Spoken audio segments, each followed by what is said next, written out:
అందరికీ 25వ జాతీయ న్యాయ సేవా దినోత్సవ శుభాకాంక్షలు తెలుపుతున్నాం. ఎందుకంటే ఈ న్యాయాధికార సంస్థ అనేది న్యాయ వ్యవస్థకు సమాంతరమైన ఒక వ్యవస్థ, ఒక అద్భుతమైన వ్యవస్థగా ఏర్పాటు చేయబడింది. ఇది ఆలోచన సుమారు 1987లో వచ్చిన ఆలోచన 1995లో చట్ట రూపంలో దాల్చి అప్పటి నుంచి ఇప్పటి వరకు ఈ జిల్లా న్యాయాధికార సంస్థ కానీ, అట్లాగే జాతీయ న్యాయాధికార సంస్థ కానీ, రాష్ట్ర న్యాయాధికార సంస్థ కానీ, ఈ సంస్థలన్నీ ఎన్నో సేవలు ప్రజలకు ఈ యొక్క సేవలు అందిస్తున్నాయి. మరి ముఖ్యంగా మా జిల్లా న్యాయాధికార సంస్థ మరి జాతీయ రాష్ట్రీయ న్యాయాధికార సంస్థల ఆధ్వర్యంలో పనిచేస్తుంది. మరి ముఖ్యంగా ఈ జిల్లా న్యాయాధికార సంస్థ గురించి వివరించి చెప్పాలంటే ఈ జిల్లాలో ఎన్నో సేవా కార్యక్రమాలు, పబ్లిక్ సర్వీసెస్ ఎన్నో చేసి ఈ సంస్థ ఎన్నో మన్ననలు పొంది ఉన్నది. మరి ముఖ్యంగా జిల్లా న్యాయాధికార సంస్థ యొక్క ముఖ్య ఉద్దేశాలు ఏమిటంటే కేసులు రాజీ చేయటము, అట్లాగే ఎవరైనా నిరుపేదలు, ఆర్థికంగా వెనుకబడిన వ్యక్తులు కోర్టులలో వచ్చి మరి వాళ్ళ యొక్క డబ్బులతో న్యాయవాదుల్ని పెట్టుకుని మరి వాళ్ళ కేసును వాదించుకోవడం చాలా మరి వ్యయంతో కూడుకున్న పని. కాబట్టి వాళ్ళకి మేము మా న్యాయాధికార సంస్థ ద్వారా వాళ్ళకి మరి లీగల్ ఎయిడ్, మరి గవర్నమెంట్ వారి సహకారంతో మేము వాళ్ళకి అడ్వకేట్లని న్యాయవాదులను నియమిస్తూ వాళ్ళ కేసుల్ని మరి కోర్టుల్లో వాదించుకోవడానికి సహాయం చేయటం. రెండోది, ప్రజలకు చట్టాలపై అవగాహన కల్పించడం. మూడోది, ముఖ్యంగా పెండింగ్లో ఉన్న కేసుల్ని మరి మేము మీడియేషన్ ద్వారా కానీ వేరే ఆల్టర్నేటివ్ పద్ధతుల ద్వారా వాళ్ళ పార్టీలందరినీ కక్షిదారులతో మాట్లాడి కేసులు రాజీ చేయటం. ఈ మూడు ముఖ్య లక్షణాలతో జిల్లా న్యాయాధికార సంస్థ పనిచేస్తుంది. ఇప్పటివరకు 2019 నుంచి చూసినట్లయితే మా న్యాయాధికార సంస్థ ద్వారా సుమారు పెండింగ్లో ఉన్న కేసులు సుమారు 4655 కేసులు ఎప్పటివరకు రాజీ చేయడం జరిగింది. ఇది మాకు ఎంతో గర్వకారణం. అట్లాగే మరి కొన్ని కేసులు పిఎల్సీలు అంటాం, అవి కోర్టులోకి రాకుండానే కక్షిదారులు ఇద్దరిని మరి మా సెక్రటరీ గారు, మా న్యాయాధికార సెక్రటరీ గారు ఉంటారు ఇక్కడ, సెక్రటరీ గారు ఆధ్వర్యంలో సుమారు పిఎల్సీలు అంటాం. అట్లాంటి కేసులు సుమారు 3250 కేసులని 2019, 2020 సంవత్సరంగాను మేము రాజీ చేయడం జరిగింది. ఇది మా జిల్లాలో చరిత్ర. ఇన్ని కేసులు మరి చేయడం అనేది మరి మా జిల్లాలో పనిచేస్తున్న న్యాయాధికారులు, అట్లాగే మా యొక్క సెక్రటరీ గారు, మరి మిగతా ఆఫీసర్లు, అట్లాగే మా యొక్క డిఎల్ఎస్లో పనిచేస్తున్న వాళ్ళ యొక్క సూపరింటెండెంట్లు కానీ, ఒక స్టాఫ్ కానీ, మరి కోర్టు స్టాఫ్ కానీ ఎంతో సహకరించున్నారు. ఎంతో మరి ఇంకొక ముఖ్యమైన విషయం చెప్పాలంటే మరి ఈ పారాలీగల్ వాలంటీర్స్కి మేము ట్రైనింగ్ ఇప్పించడం జరిగింది. అట్లాగే లీగల్ ఎయిడ్ కౌన్సిల్కి ట్రైనింగ్ ఇప్పించడం జరిగింది.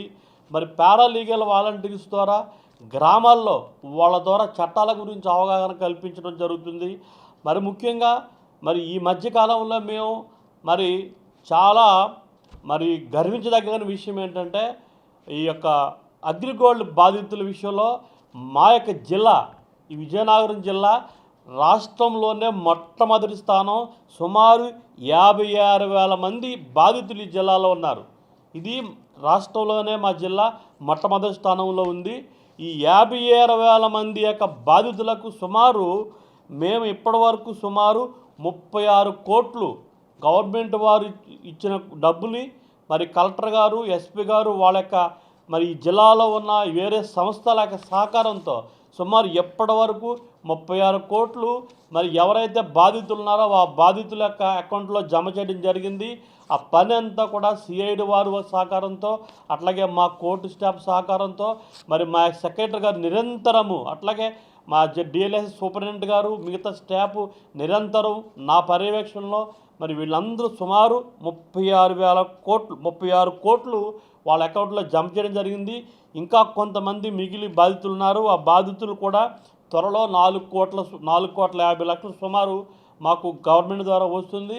అది కూడా మిగిలిన వారి అకౌంట్లో జమ చేస్తామని ఇందు మూలంగా తెలియజేస్తున్నాం. అట్లాగే కరోనా సమయంలో కూడా వలస కూలీల విషయంలో కూడా మా యొక్క సంస్థ, మా జిల్లా న్యాయాధికారి సంస్థ చాలా గొప్పగా పనిచేసింది. మరి కరోనా కూడా వెరవకుండా మా సెక్రటరీ రాజ్యలక్ష్మి గారు ప్రతిరోజు ఆ సెంటర్కి వెళ్ళి అక్కడి నుంచి వచ్చే వలస కూలీలు ఎంతమంది వస్తున్నారో వాళ్ళందరినీ నోట్ చేసుకుని మేము మరి కలెక్టర్ గారికి మరి వాళ్ళకి అనుసంధానంగా వ్యవహరించి ఆ కూలీ కావాలి ఎక్కడికి పంపించాలో వాళ్ళ యొక్క డెస్టినేషన్కి, వాళ్ళ యొక్క స్థలాలకు మేము పంపించడం జరిగింది మా సహకారంతో. ఇంకా చెప్పాలంటే మరి రీసెంట్గా మొన్న లోకాదాలత్ మరి జరిగింది, ఇక్కడ మెగా వర్చువల్ లోకాదాలత్ జరిగింది.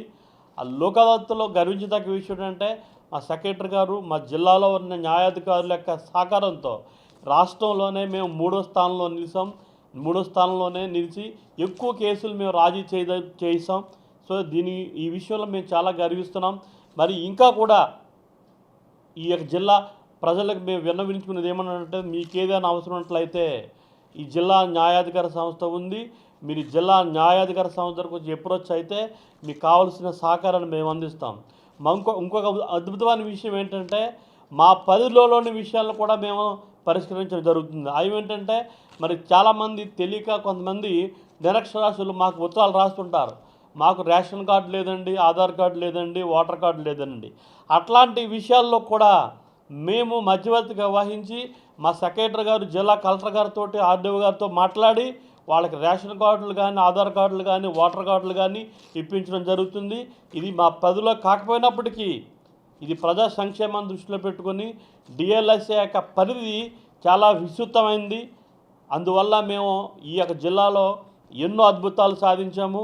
మరి భవిష్యత్తులో కూడా ఇంకా కూడా ప్రజలు మరి మీరు ప్రస్తుతం ఈ జిల్లాలో ఉన్న పెండింగ్లో ఉన్న కేసులు కూడా చాలా ఉన్నాయి.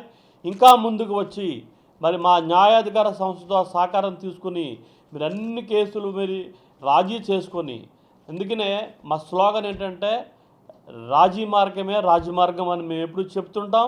కాబట్టి ప్రజలందరూ గమనించవలసింది ఏంటంటే, మీ మీడియా వారు కూడా మరి ముఖ్యంగా లోకల్ మీడియా కానీ అన్ని మీడియా సంస్థలు కూడా మరి ఈ లోకాదాలత్ విషయంలో కానీ, అగ్రిగోల్డ్ విషయంలో కానీ, ఈ కరోనా పేషెంట్ విషయంలో కానీ మరి మా సంస్థ తరపున చాలా మరి మీరు ప్రజల్లోకి అవగాహన కల్పించారు. ఈ యొక్క మీడియా సంస్థలో అందరికి కూడా మా డిఎల్ఎస్ తరపున కృతజ్ఞత తెలుపుతున్నాము. అట్లాగే భవిష్యత్తులో కూడా మరి మా హైకోర్టు వారు వాళ్ళు ఇచ్చిన ఇన్స్ట్రక్షన్ ప్రకారము, అట్లాగే మిగతా యొక్క జిల్లా ఉన్న సంస్థల సహకారంతో ప్రజలకు మరింత చేరువలో న్యాయాన్ని అందించుటకు కృషి చేస్తామని ఈ విధంగా మరి మీ అందరికీ విన్నవించుకున్నాను. మరొకసారి 25వ జాతీయ న్యాయ సేవా దినోత్సవ శుభాకాంక్షలు తెలుపుకుంటూ సెలవు తీసుకుంటున్నాను. Thank you.